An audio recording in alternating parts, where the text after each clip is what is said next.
تو وہ جمعے کا دن ہے جس میں ایک گھڑی ہے جس میں دعا ضرور قبول ہوتی ہے، اور ہم میں سے ہر ایک حاجت مند ہے، ضرورت مند ہے، محتاج ہے، اور ہر وقت ہی اللہ کے در کا فقیر ہے۔ تو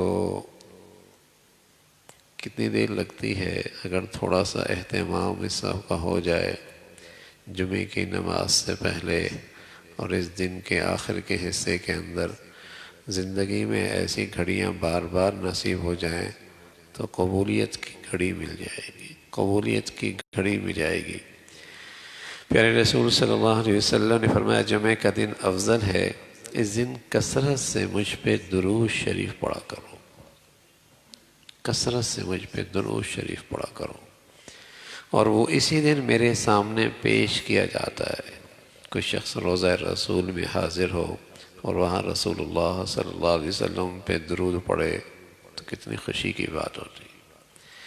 لیکن اس دن کے اندر کثرت سے درود پڑھنے کی تلقین، ہدایت اللہ کے نبی فرما رہے ہیں، اور فرمایا اسی دن یہ درود مجھ تک پہنچ جاتا ہے، فلاں فلاں فلاں اور فلاں کا فلاں، اس کی طرف سے یہ اللہ کے حبیب کو ہدیہ مل رہا ہے، یہ آپ کا فلاں امتی ہے، اس امتی کی طرف سے آپ کو یہ ہدیہ ملا ہے۔ تو رسول اللہ صلی اللہ علیہ وسلم فرمانے لگے، صحابہ نے عرض کیا یا رسول اللہ آپ پر کیسے پیش کیا جاتا ہے، حالانکہ بعد وفات تو کچھ بھی نہیں رہتا۔ حضور علیہ السلام نے فرمایا اللہ تعالیٰ نے ہمیشہ کے لیے زمین پر انبیاء کا بدن حرام کر دیا ہے۔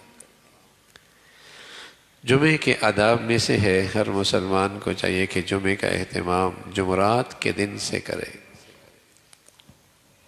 اپنے کپڑے، اپنے جسم کے زائد بال، اپنی جسم کی صفائی، ناخن، اس قسم کی ساری چیزیں، تاکہ جمعے کے دن کے اندر اس میں مشغولیت کے بجائے عبادات میں مشغولیت۔ اب دیکھیے نا کس قدر اس جمعے کی عظمت، فضیلت، جیسے عید کی رات ہوتی ہے، اور وہ عید کی رات بتائیے کس قدر اہتمام سے گزرتی ہے، اور عید کی تیاری میں کتنا اہتمام کیا جاتا ہے۔ تو اسی طرح مسلمانوں کے ہاں جمعے کا دن کی یہ فضیلت تھی اور اس کا اہتمام ہوا کرتا تھا۔ جمعرات کے دن عصر کے بعد استغفار وغیرہ زیادہ کیا کرے کہ جمعے کے دن جو انوارات آ رہے ہیں اور انوارات ملنے والے ہیں، جمعرات کے اس استغفار اور برتن کی صفائی کی برکت سے پھر جو انوارات آئیں وہ دل کا برتن اسے قبول کر سکے۔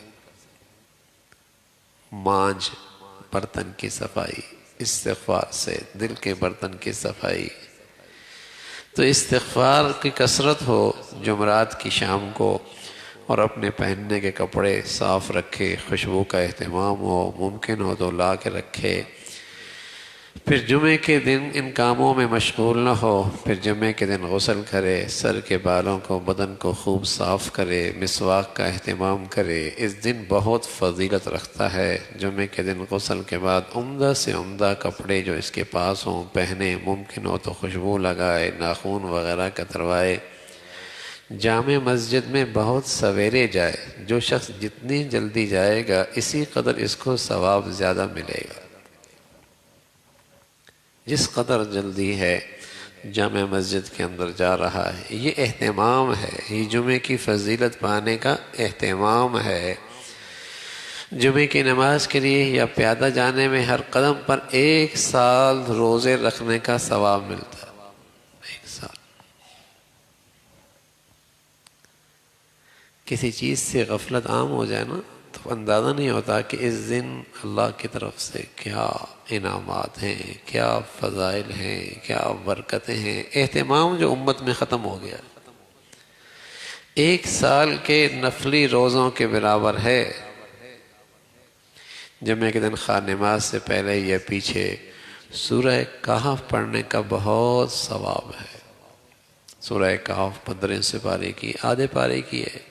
مسلمانوں کا یہ معمول رہا ہے، نماز سے پہلے پڑھ لیا کرتے تھے یا نماز کے بعد پڑھ لیا کرتے تھے۔ سورہ کہف پڑھنے کا اہتمام ہوتا۔ پیارے رسول صلی اللہ علیہ وسلم جمعے کے دن فجر کی نماز میں سورہ الف لام میم سجدہ اور سورہ دہر پڑھتے تھے، لہذا ان صورتوں کو جمعے کے دن فجر کی نماز میں پڑھنا مستحب سمجھ کے پڑھے، کبھی کبھی ترک بھی کر دے تاکہ لوگوں کو اس کے واجب ہونے کا خیال نہ ہو، جیسے ہم نے الحمدللہ ابھی اس کی تلاوت کی ہے۔ تو یہ بھی اللہ کے نبی صلی اللہ علیہ وسلم کی پسند ہے، کبھی کبھی آپ نے فرمایا کہ ناغہ بھی ہو جائے تاکہ لوگ اس کو واجب نہ سمجھیں کہ بہت ضروری ہے۔ تو اس انداز سے یہ جمعے کا ایک فضیلت کی چیز ہے۔ نماز جمعہ کے صحیح ہونے کی، نماز جمعے کے یہ سارے فضائل ہیں، جو جس قدر اس کا اہتمام کرے گا اسے اس کی برکتیں ملیں گی۔ جمعے کے لوگ مسجد آئیں تو امام کو چاہیے کہ ممبر بیٹھ جائے، مؤذن اس کے سامنے کھڑے ہو کر اذان کہے، اذان کے فوراً بعد امام کھڑا ہو کر خطبہ شروع کرے، اور دوران خطبہ اس میں اہتمام ہو کہ گفتگو نہ ہو، اس میں کوئی گفتگو نہ ہو، خاموشی کے ساتھ وہ خطبہ سننا ہے، چاہے آواز پہنچے چاہے نہ پہنچے، اس خطبے کو خاموشی کے ساتھ سننا ہے۔ یہ جمعے کی فضیلت ہے۔ خطبے ممبر پر پڑھنا ہے، خطبے پڑھنے کی حالت میں لوگوں کی طرف دیکھنا ہے اور لوگ اس خطبے کو اہتمام سے خاموشی کے ساتھ سنیں، اس کا اہتمام ہو۔ بہتر یہی ہے کہ مقتدیوں کو پہلے خطبے میں ہاتھ باندھ کر اور دوسرے ہاتھ میں چھوڑ کر بیٹھنا بے اصل اور بدعت ہے۔ دونوں خطبوں کے درمیان حالت تشہد میں بیٹھنا مستحب ہے۔ دونوں خطبوں میں ہاتھ رانوں پہ رکھے، یہ نشست صرف مستحب ہے، ویسے خطبے میں جس طرح چاہے بیٹھ جائے، کوئی خاص طریقہ نہیں ہے۔ البتہ تشہد میں بیٹھ جائے اچھی بات ہے، ورنہ جس حیت کے اندر بھی خطبے میں بیٹھا ہو تو اس میں کوئی حرج نہیں ہے۔ معذور کے لیے جمعے کی جماعت ختم ہونے کے بعد ظہر کی نماز پڑھنا مستحب ہے، اس سے پہلے معذور جس پہ جمعہ فرض نہیں ہے اور وہ جمعے میں شریک نہیں ہو سکتا، تو وہ جمعے کی نماز کے بعد پھر اپنی ظہر کی نماز پڑھے۔ تو اس انداز سے جمعے کی یہ فضیلت ہے۔ آخری درجہ جمعے کی فضیلت پانے کی یہ ہے، آخری درجہ جمعے کی فضیلت پانے کی یہ ہے کہ آدمی خطبے سے پہلے کم از کم نماز مسجد میں آ جائے، اور اگر ایسا بھی نہیں کیا اور خطبہ شروع ہو گیا تو اس کی جمعے کی نماز تو ادا ہو جائے گی، جمعے کی فضیلت سے محروم ہوگا۔ نماز ادا ہو جائے گی، فرض ذمے سے اتر جائے گا، لیکن جمعے کی جو فضیلت ہے، فضائل ہیں، انوار و برکات ہیں، اللہ رب العزت ان گھڑیوں میں جو اسے دینا چاہتا ہے، اس سے یہ محروم ہو جائے گا۔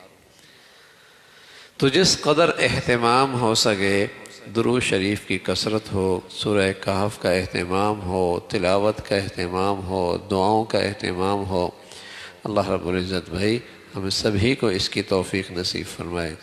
اللہم لک الحمد کلو ولک الشکر کلو، اللہم لک الحمد کلو ولک الشکر کلو، اللہم اعنا علی ذکرک و شکرک و حسن عبادتک، اللہم اعنا علی ذکرک و شکرک و حسن عبادتک، نستغفر اللہ و نتوب الیک، نستغفر اللہ و نتوب الیک، سبحان ربک رب العزة عما یصفون وسلام علی المرسلین والحمد للہ۔